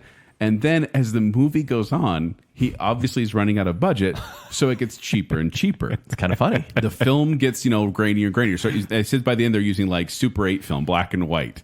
And then they start. Zach is loving this. I love it so much. Like he screened it already. It's a chase around the world, but they use the same street corner every time because they run out of money. And it gets. You're killing him, Joel. Stop now. Stop now. He's sold. By the way, This elevator pitch just really worked. Gonzo's film is called Into the Jaws of the Demons of Death. That's what it's called. I love it. But by the end, he says it. He just lifted his glasses and is wiping his eyes. So it gets cheaper and cheaper. It turns into, like I said, grainy film. Then it turns into slideshow, where it's just like a picture, and then it turns into storyboards. So it's the end of La La Land. It gets there. But then at the very end of the movie, Gonzo finally gains some corporate sponsorship, and then has this huge ending at the end with tons of like product placement to kind of finish out the film. Oh, that's nice. Like And I in thought, World. I actually think I'm like, that's a funny idea. Like, It is. So I'm that crying. doesn't have to be Muppets. That could be a film, but it makes That sense. just entered Zach's top 10 of all time. So good. But the thing is, this is the idea they had back then, and it kept getting kicked around. Like every now and then, they just bring up the movie to each other. We really should do that. Is it the one they always wanted to do, but just didn't think it would work, maybe? Well, the thing is, also the funny thing is, it was supposed to be the cheapest Muppet movie ever made, but it ended up being a very expensive shoot because they're going to have these like a volcano blowing up an island at the very beginning of the movie or something like that. Okay. And he said, Jim Jewell said, Jewell or Joel, I don't know how to say it, Juhl. But he said that in his last meeting he ever had with Jim Henson, they were actually talking about this project. Like it was one of the conversation topics they brought up. In 2000, Frank Oz discussed that they were going to resurrect it again. And then in 2009, September 2009, the script was mentioned as the next Muppet movie at the D23 Expo. So the big Disney Expo, they said, the next Muppet movie is going to be the cheapest Muppet movie ever made. We're going to do this. But it then got set aside in favor of The Muppets, which came out in 2011. What? So that's what The Muppets is what this became. I like the Muppets, but it's not the cheapest Muppet movie ever made. Well, and in an Ask Me Anything, Frank Oz did an Ask Me Anything on Reddit, and he said about this movie, they got asked about it, and he said, personally, I love the idea. He actually came back and did a couple of rewrites to kind of modernize it. And he said, I wish it could be made, but maybe its time now is gone because it feels like Disney would like to go their own way. Okay. So this And I feel like movie- without Jim Henson, maybe the creative magic was kind of gone as well. A little bit. Well, and we've seen a Gonzo-driven movie before, and it wasn't as strong as the others. Right.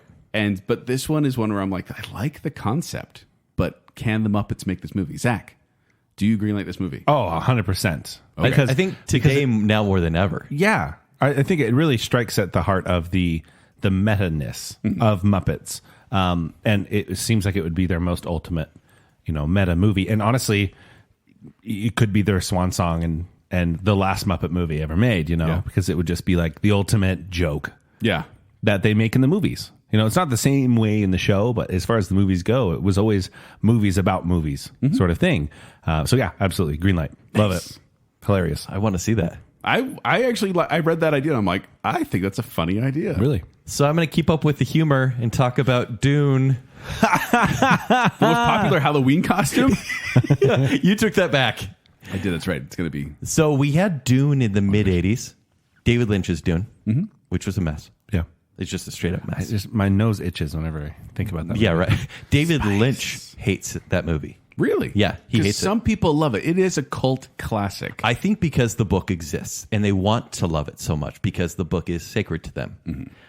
I need to read the book before the new movie comes out. And once again, weird choice because there's a new movie called Dune based off the book. I mean, a retelling of this story by Denis Villeneuve, however you say his name. Villeneuve.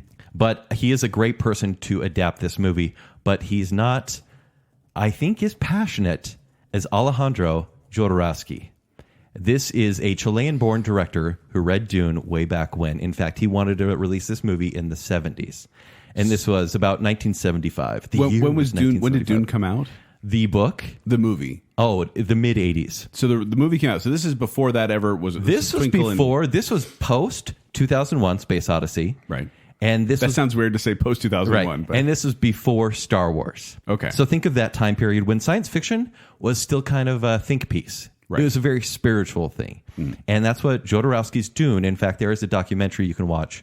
And it is all about how this one director wanted to make this movie. And how this kind of came to is this director, he made two very strange movies, but he was very acclaimed. He was self-taught, but he was kind of like a wonder kind. Like, he was very good at what he did. And he got so passionate about this story that he just started collaborating. And in this documentary, you'll see he's like, the internet didn't exist. I just saw comic book artists that I was like, hey, I need to find that guy. And he would see him at a cafe or at his agents. And he'd be like, I want to work with you. And he'd talk about his passion for Dune, the story. And his passion for the story, he called Dune basically a prophet. He thought the story was going to change young people in their minds spiritually forever. And I think he was basically willing to do it so much that it became his entire career to make this. Can you pull it back a bit? And for people who may not be familiar with Dune, what's the story of Dune? Dune is set in the distant future amidst a feudal interstellar society in which various noble houses control planetary fiefs. Have I lost you already? I'm about to lose you more.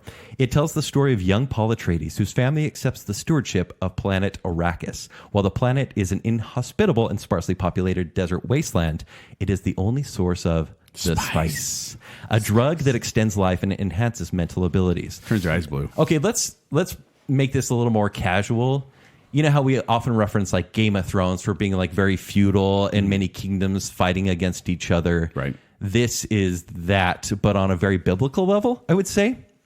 And they're going for Game of Dunes. Game of Dunes with a drug that everyone is pursuing that changes the universe. Wasn't Bradley Cooper in a movie like that?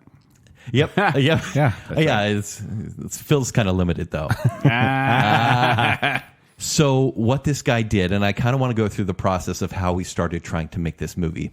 He found a producer. But by the way, Jodorowsky is the director. He moved to France. He found this producer named Michael Sidou, and he said, "I'm going to make this movie, and I've just created the storyboards with this guy named Moebius." And Morbius, the living yeah, vampire? basically. And he makes this story a storyboard based on the book, and it is probably 2 phone book sizes full of movie storyboard. When you think of a movie storyboard book, it is under a tenth of that for any other movie. So this is huge. And they actually show the book in the documentary. And these pages are so wonderfully like crafted. Every character has its own unique outfit. The costuming is amazing. The production design. Which storyboards are supposed to be very simple. Yeah, no, these are extremely colorful and tell the whole story. And so he shows this producer, and the producer says, "This is amazing. Please go more into the script. I'm going to buy you a castle." And he rented a castle, and he said, "Go write the script at the castle because this is going to be a life-changing experience, and you need to have a life-changing experience when writing this movie." I need to be a writer. So he does, right? Yeah, because people pay for castles all the 70s. time. So he writes the movie, and then he says, "Okay, we need a cast." He gets David Carradine in the movie. Jodorowsky casts his son as Paul, and he says, "You're not Paul yet. We need to train you like a Spartan warrior." Remember 300? He trained his son to be a warrior and would not allow him to be in the movie unless it changed his son dramatically. Wow. Mood, attitude, everything. This guy sounds intense. He's super intense. And then he found like Salvador Dali. He's like, "I want you to be in my movie." Salvador, because remember, it's the time period. Salvador Dali's like, "Yeah, I'll be in your movie. Give me $100,000 an hour and I'll be in your movie." That's the highest paid actor at the time. And he says, "Fine." This guy's throwing around money, not his money, like nobody's business. And you're going to see why it starts failing soon. Was this his first film ever? No. He's made small like westerns, and he made a really strange experimental movie which people loved, but small budgets. Wow. Okay, and he didn't know how to handle big budgets, and so what he did, Tommy Wiseau? he basically he got Mick Jagger to play one of the lead roles. What? Mick Jagger's like, "Yeah, I'll do it," and then He he's should have like, gone for Sting. and then no, get this. I was going to say Sting would And be then he a says decent choice. every planet in this movie series, because Hollywood wants to make one movie. He's like, this will be a series. He says every planet will have its own band that will create the soundtrack for the band. The band for planet Arrakis is going to be Pink Floyd. He goes to Pink Floyd and they say, "Yeah, we'll do it. Sounds cool." Okay. And then he goes to Orson Welles to play Baron Harkonnen, who is the big floating guy. Yeah. And he says, will you be in my movie? He saw him at a cafe. Will you be in my movie? And he's like, no, I don't do that anymore. He says, we're going to film it here in France, and you can eat at this restaurant every day if you're in my movie. And it was like a very nice restaurant. And Orson Welles is like, yeah, I'll do it. And so he's spending money like crazy just to burning through cash. Burning through cash. And that's the problem. The budget at that time was about $9 million. By the time they started, over $2 million had already disappeared because he's been spending it on recruiting talent. And this is who else he recruited. Sorry, I'm spending a lot of time on this, but it influences movies going forward. H.R. Geiger, who had not yet done Alien. He says... I thought he meant at the counter. Yeah, it would be a very terrifying counter. Boo. And so he gets him to do art as well and storyboarding. This whole thing is crazy. And so then he goes to Hollywood. Every single studio, he brings one of these giant phone books of the storyboards and says, here, this is the movie you're going to make. And they said, okay, we'll make it. It's going to be a 90-minute movie. Can you make it in 90 minutes? And this guy, because he was so passionate, and we've seen this in directors, right? Even in recent history. Right. If you make me cut down my movie, I will not make it for you. This is probably... And he says this, and he didn't mean it, but he said, I have enough material here for a 14-hour movie. And I will cut it down, but it won't be a 90-minute or a 2-hour movie. It has to be more. And the studio said, no, we can't give you money for this. Right. Like, yeah, you've got a producer, but they were having a falling out because he spent so much money. And so forever, every studio has a copy of his book. And then he had to walk away from the project entirely. So then what happened is film history was kind of changed because then Dan O'Bannon, who was creating the practical effects, created Alien. Okay. With H.R. Geiger. And so a lot of these elements of Dune became Alien. Terminator was created based on the storyboards of Dune. Star Wars was many of these scenes, especially lightsaber scenes, were created based on the storyboards of Dune. Wow. This book, and he's shown it to directors because this is the director's director. He's shown this to other directors, and they read this. They're like, this is the best movie never made. Like, this is it. And did he go on to make anything? He stopped making. He made a movie soon after, but he didn't care about it. And then he stopped making movies for about 25 years. He made a movie 6 years ago that was screened at a film festival. He just lost it. He lost the drive to make movies because Hollywood kind of crushed him. Well, he crushed himself. Yeah, I was going to say, yeah, he kind of hoisted that up himself. Then Hollywood snipped it. Yeah, but like even in Indiana Jones, Matrix, so many of the storyboard elements have been used in other movies. So the influence is there. This is like the great never before seen movie. Mm-hmm. So even though we're getting a Dune, there is something, and maybe this is more of a John Carter thing. Remember how John Carter was like released 40 years too late because it's the story that inspired Star Wars as well. Yeah. I think that's maybe this kind of situation. Yeah. I think this guy is so passionate about Dune that I would love to see a 2001 style classic that maybe is a little too above people's heads, but is better than Dune. Because when he saw the 1985 Dune, when he saw Dune, he didn't want to see it, but it sounds like, you have to see it. Dad, you have to see it. And he's crying as he's going to the theater. Because he talks about in the documentary, he's like, I can't. This is my baby. I'm glad Lynch made it. Maybe he's just as passionate as I am. I can't watch it. And they said, you have to. And then he said he started watching the movie. He said 5 minutes in, I started laughing. I said, well, he screwed it up. At least it's not good. No one can make a good Dune movie except for me. We've yet to see that. I mean, it could happen. It could happen. We'll see. Yeah. But once again, based on what he says about the story, and I haven't read the book, I think it's too big for one movie, which I actually get pretty worried about the movie coming out at the end of this year. What about like a TV series at the time? So what? Like a mini There series. actually has been a mini series on Sci-Fi, obviously low budget. In fact, a lot of the stuff he created for the story, because he actually created a new ending too, have been used in comic books and the TV series. And so it could be used. In fact, maybe if this is successful, maybe an HBO Max series could extend the story. Sure. Because I don't think Dune will be successful when it comes out. I don't think so either. It'll be a great Halloween costume, but other than that, no. That's about it. I mean, Blade Runner wasn't particularly successful. It feels like it'll be so good. But it's a darling, right? Yeah, it's great, right? Yeah. But at the same time, I think it will do less well than that in the most ideal of circumstances. And who knows what's going to be like. You're talking about Blade Runner 2049, right? Yeah, I think Dune will do worse than we're talking about Denis Villeneuve. Yeah, it'll do worse than 2049 did, and it's just so niche. But I think it seems like something that, again, even a limited TV series back in the day, it might have been perfect for. Right. Okay. Just so I think this could work as a TV storytelling. series. Yeah. But once again, I don't think this guy would be attached because he He wants too much. He wants the world. And he wants the world to change. I don't want the world. I just want your half. But I think, that sometimes you just need to do that. You know, these passion projects, sometimes they need to come to fruition. Yeah. So I greenlight that. Oh, really? Okay. With that budget? Yep.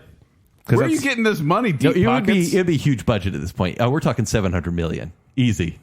Wow. Don't you think, for a movie that long? Yeah. Yeah. What if you can movies if you too? can split it up, though, that's not too bad. That's true. Okay. Joel, for your final? The year was the late 80s and early 90s. That was the year? That's the year. Yeah, that's the year. Ish.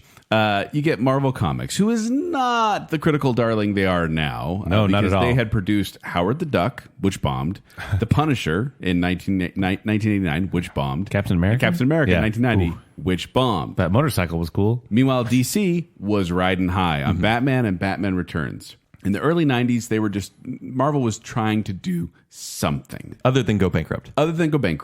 And so they did The Fantastic Four in 1994. Not the 2005 one that you're thinking. No, they didn't. That movie never came out. Kind of. So here's the deal.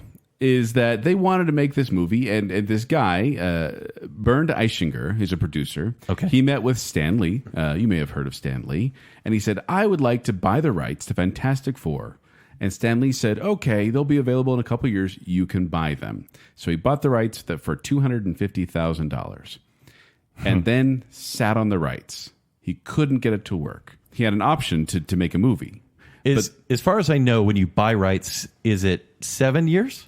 I believe this one was 10 years. Is it 10 years? It was a okay. 10-year one. If you don't make it within 10 years, you lose the rights, what Something you paid like for. that. I don't know exact timing, but basically it was like, if you don't make it this time, you lose it. Yes. And it was set to expire on December 31st, 1992. He asked for, and the producer was like, I haven't made it yet. Can I get an extension? He didn't get any word back. So he said, fine, let's just make a movie. So he got Roger Corman. If you don't know who Roger Corman is, every movie you've ever seen, Roger Corman has made a cheap knockoff of it. Yeah. That's the type of movies he makes. So they made a Fantastic Four movie on a budget of $1 million. That seems like a lot. Seems like a lot until you realize that Dumb and Dumber, which came out the same year, cost $17 million. Oh. Or And you wouldn't think it would have a big budget. let's drop it. They travel around. There's maybe some special effects in Dumb and Dumber. Let's drop it down. 4 Weddings and a Funeral came out the same year. $4.4 million, which is literally It's basically filmed in a church. yes, with a bunch of British people talking in a church. And that cost. So imagine that. Those no special effects movies. So if anyone has seen images, just images, not even clips, Right. of Fantastic Four, it honestly seems like it came out in 1986. It's Based on the visual quality. really, really low budget. Yeah. And so low budget, in fact. And the origin, I was going to say, the story is very basic. It's the origin story of the Fantastic Four, how they get their powers, they fight against Doctor Doom, huzzah. It's a very basic. But just to give you an idea of how low budget this was, the music composers paid $6,000 out of their own pocket to finance an orchestra for the soundtrack, Oh, wow. which is not good. Okay. Synthesizers? Yes. Okay. The cast members hired their own publicist at their own expense to help promote the film because they didn't have enough money to promote the film. Oh. So it had one screening, I think. It did have a screening. So the And movie was finished. The movie was finished and was screened, I believe, So one that time in this May of 94. guy could keep the rights for another several years. Yes. Okay. And that's the thing. Some people say that they did it only to retain film rights. It's made this. It was never intended to be released. In fact, Stan Lee confirmed that in 2005. He said this was indeed the case, saying the movie was never supposed to be shown to anybody, and said the cast and crew had no idea. But Roger Corman, the director, and Eichinger, the producer, dismissed that, saying what happened was we made this movie, and then Marvel said this is no good. This low budget adaptation is going to kill our reputation, kill the movie. So, as the actors are out promoting this movie, they suddenly received a cease and desist order from the studio saying, do not promote this movie anymore. It is done. And they confiscated all the negatives. Oh, no. This But- is like E.T. the video game. But Buried him in the desert. there are bootleg copies out there. And listener, guys, I watched this movie today. Whoa. This is one of the few movies that you can go out and just watch. It was on YouTube. Terrible quality. video and the movie. Sure. But Are we my talking a gosh. full movie, like opening credits, Full closing movie. crawl? Yeah, you're getting like from the logo of the production company to the end of credits. You can get the movie. It's on Daily Motion too, I think too. Okay. But you can go out there and watch it if you want. It's a very simple story, and there are parts that actually are okay if you're coming at this from a kid perspective. Right. Saturday morning movie, maybe. Yes. Yeah. For me, who, I used to love the old Incredible Hulk live action movies where it's very low budget, but he like meets Daredevil and he meets Thor and it's kind of cool. Mm-hmm. This is that type of movie, but there are amazingly bad moments of both acting and special effects. In fact, I would say the acting is really what kills this movie. There's a part where, so Ben Grimm, the guy who plays the Thing, or eventually becomes the Thing, he runs into this woman, and blind woman, I should say, runs into a blind woman, yells at her, and then picks her up like, "You're okay, you're safe." This is when he's a human, mind you. And then the next time they see each other, she declares, she's being held by a bad guy at this time, and she declares, "Ben, is that you? I love you." Because she felt his face and then made a clay sculpture of him. I don't know. Even though he's kind of mean to her? There's a scene at the end. Me you're looking for. Spoiler alert for 1994's The Fantastic Four. 5, 6, 7, 8. There's a scene where Dr. Doom, who, by the way, I think he's trying to do sign language because you can't understand him because he's doing these weird gestures every time he Is talks. his mask better or worse than 2015's Fanforstic? Well, it's basically like you'd picture a Halloween costume of Dr. Doom. Okay. Mm-hmm. That's what it is. Better than. You can't hear him the whole time. It's like Bane. He's like talking low the whole time. But Dr. Doom shoots this. He has this giant beam, this laser thing. He turns it on, and it starts shooting. It's going to go blow up a building. And Johnny Storm, flame on, flies to stop the beam. How does it look? How does the flying look? Oh, it's bad. I can't wait. Like I'm watching this, by the way. You gotta see it, Ken. You really gotta see it because the whole thing is. I just want to bring that up. He doesn't try to destroy the gun where the beam is coming from. He flies at the speed of light, apparently, to stop this laser beam from destroying this building. And he gets in front of it, and at this point, he's like this animated GIF character spinning around, getting hit by this beam, and it looks like a Windows 95 screensaver. He could destroy the gun, though. Terrible. Yeah. It is terrible. I can't wait. It is really one of those movies where my jaw dropped multiple times because it was very bad in those parts. Other parts, it was fine. And I'm just like, this is so inconsistent. And still, you could tell, I think most of the budget went into the Thing's costume. Because, not that it's a great costume, but just it looks better than anything else in the movie. Kind of looks like the Ninja Turtles. Kind of, The yeah. 90s Like, Ninja Turtles it's like movies. the mouth articulates, Yeah. not great, but it's there. And it is so weird to watch. And so I watched this, and I actually found out about this because I remember in the, fourth season of Arrested Development, which I don't really like to speak about, but they had this whole side story about this movie, and I was like, is that real? Because the whole point is that Tobias ends up finding, he finds the cast, he's trying to reunite them for a play. It really did make me laugh watching this movie for the first time and then realizing what Arrested Development did. Yeah, the references that very few people would get. Yeah. So this is one of the most famous ones, too, because it's out there. You can see pictures of it, but it's really low budget. But like I said, this is one of the few we've talked about Never today. actually released. You can go see. Never actually released in theaters. They stopped it, shelved it, but then some people found it and put it online. So it's Weird. It keeps popping up out there. So hopefully you can find it if you want to see it. And it is, I was going to say, if you want to watch it with your kids, they may enjoy it. If this isn't referenced somehow in Multiverse of Madness, it would be a mistake. It would be. Yeah. It would be. So yeah, there you go. No green light from me, by the way. Yeah. Well, no, we're going to see the Fantastic Four in just a few years. But it's the basic Fantastic Four story. We saw this in the 2005 version, just done better. Yeah, somehow. But yes. Yeah. As weird, as not as good as that movie was, it's still better than this. Okay. So there you go. I just want a Fantastic Four with John Krasinski. John Krasinski. All I want. As who? It's never going to happen. Oh, Reed, fantastic. Yeah. Okay. Yeah. Yes, You can pull it it off. could be Johnny Storm. It's never You don't going to know. happen. He's too lanky. Yeah, it's never going to happen, but I want it. It's because I want it. It won't happen. It's like Baconsale. Fantastic Four is one of those weird movies where we don't really have a good one, but we have okay one. When did the 2004? Yeah, 2005? 2005. Yeah. I mean, I was 15 when it came out, so I was like, it's fine. No, whatever Fantastic Four movie comes out will be good because of the low bar that's there. Yeah, it's true. And it From shouldn't be the that. three It previous shouldn't movies. be that hard to make Marvel's First Family into a fun experience. Oh, they already did. And they did it in Incredibles. 2004. you know? Exactly. That's the thing. Yeah. So there you go, guys. That is our list of Wow. 10 movies Now, look, that were never released. Here's the thing. We theaters. talk about not greenlighting or whatever. I wish all these movies existed because bad movies exist. Good movies exist. And it would be nice to look back at Beetlejuice Goes Hawaiian. No, of all worse the ones I movies than chose, all of these just exist. to be like, why did they do that? What were they thinking? What substance were they on? Like, But I worry that 5 years down the road, people go back and listen to the episode and they're like, oh yeah, that one was made. Yeah. That one was made. Yeah, if At the Mountains of Madness is made, I'll be happy. Yeah. for sure. That's my one I'll wish. be happy with it if the cheapest Muppet movie ever made me is too. made. Zach would. I would love it. I'm still laughing. Yeah. Well, let's do a quick review of your lists. Okay. So, Kent, just go through yours. The first one is George Miller's Justice League Mortal, Guillermo del Toro's Mucinex. Mucinex.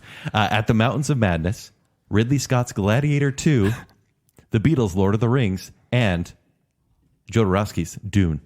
And for you, Joel? I have Tim Burton's Superman Lives. I have Tim Burton's Beetlejuice Goes Hawaiian. I have Steven Spielberg's Night Skies or E.T. 2.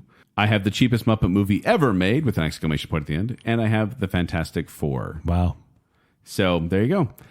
Hard to believe these don't exist. Yeah, I was going to say, let us know if you think any of these should exist or if you would watch any of these movies because, some of them may interest you. On Facebook, on Instagram, and Twitter, we're out there. Come find us. Come talk to us. We enjoy hearing from you. But before we go, we'd like to give some love to our patrons, including the I Am the Listener tier, which includes Sweet Bottom Cakes, Jessica Drought, Sean Sanquist, Lady Terry Ann Finley of Wigtonshire, Jennifer Kielkowski, Braden Winterton, Babs, Alicia Bass, Adrian Gray, Adam and Rachel Crump, Plot Twist Media, and Glowclin Daniel.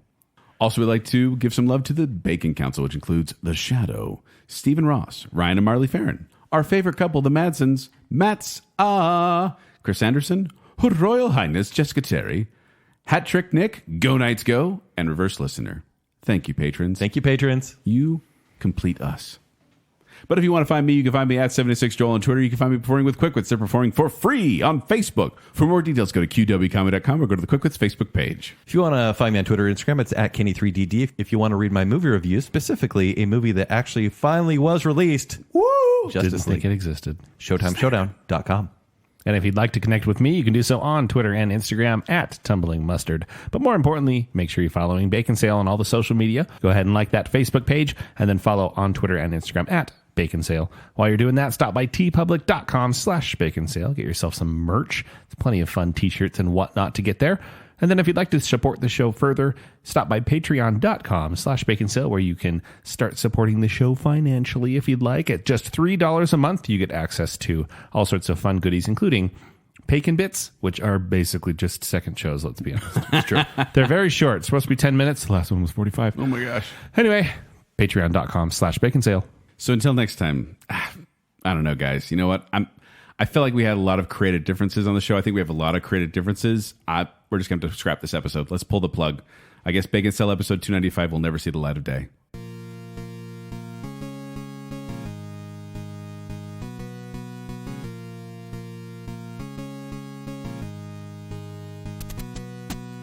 Everything you did was wrong, but you did it right.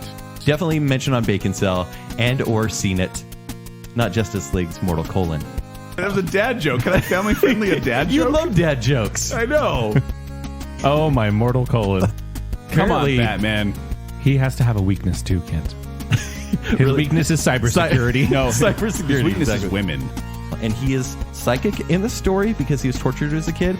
And so he wants That's to... how it works? Yep. A giant mechanical spider. We have a Pavlovian. Yeah, even to the point where Pavlovian. Pavlovian. Lexiac. I feel like... A schizoscary megavillain. I feel like that's a stomach problem. Mesonex. Sometimes you are having allergies and it's a Mesonex. Back with the wind? Didn't Les Miserables do that? Mediator. Maximus ain't glad no more. That's a tagline. I'm writing it. Just pay me. He's a scary alien. Pre-T was such an awkward time in my life. I want to wear that ring. 8 rings were made. 3 more rings of power. 1 to rule them all. Whatever. Help. I need a ring wraith. Help. Not just any ring wraith. Joel's already described. Leave the Shire. No. I love you.